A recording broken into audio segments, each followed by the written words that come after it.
Hey guys, it's Mark, and I'm the part-time British guy. Okay, we're going to do a 10 list. This is the 10 for Doctor Who. There is no best to worst. There's no worst to best. It's the 10 doctors. Let's begin.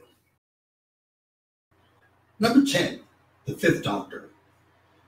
Now, this particular Doctor had the difficult task, actually the actor, Peter Davison, had the difficult task of following the heels of one of the most popular Doctors of all time. His run was shorter than any of the previous Doctors, yet he made his mark for being the most down-to-earth Doctor yet. Number 9, the first Doctor.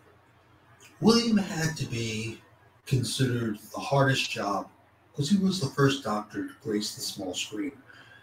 He was the one who was going to set the standard.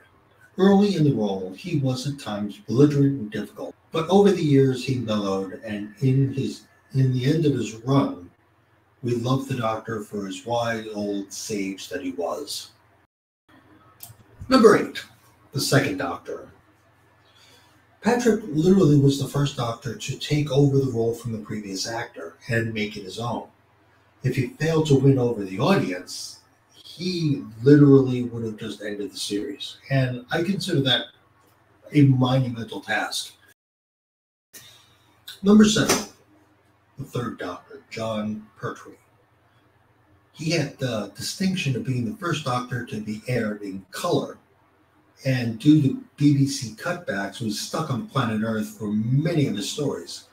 Despite this, the show had some terrific writing during that particular era, and his Doctor persona, became a man of action for the first time.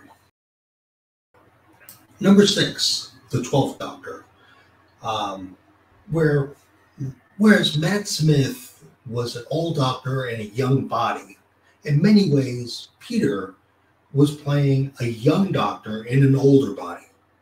There was some whimsical side to his performances, and frequently there was a bit of off-kilter humor that was reminiscent of Tom Baker. He is a good Doctor, but his episodes don't always resonate with the emotions of some of his predecessors. Number 5, the War Doctor, John Hurt.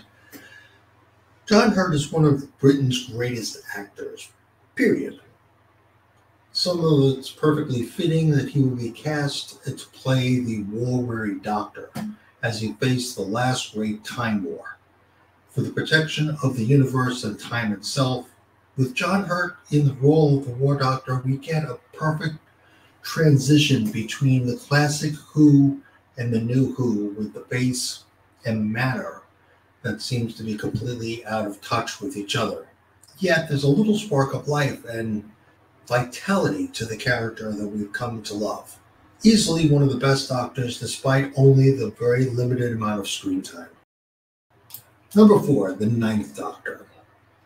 Christopher brought like a new breed of the Doctor with a haunted past, a fragile soul, and need to connect with humanity.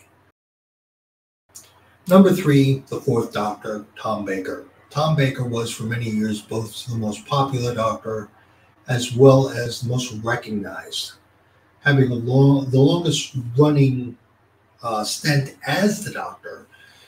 His seasons were both blessed with some of the most best writing and creativity in the series. Tom Baker brought back a lightheartedness to the Doctor again, with an offbeat sense of humor, quick wit, and often would turn on a dime with the most capable of adversaries against his enemies. Number 2 goes to the 11th Doctor, Matt Smith. Like Peter Davison, Matt Smith had the most difficult task of following one of the most popular actors in the series, but by making the Doctor quirky and awkward while maintaining the humor, quick wit as the other predecessors, Matt Smith managed to make the performance just as strong as intelligible as David Tennant before him. And number 1 goes to the 10th Doctor, David Tennant. David Tennant is at the top of the list because not only was he the doctor with the most range, but he was also one of the longest running doctors with the best story arcs and the greatest character development.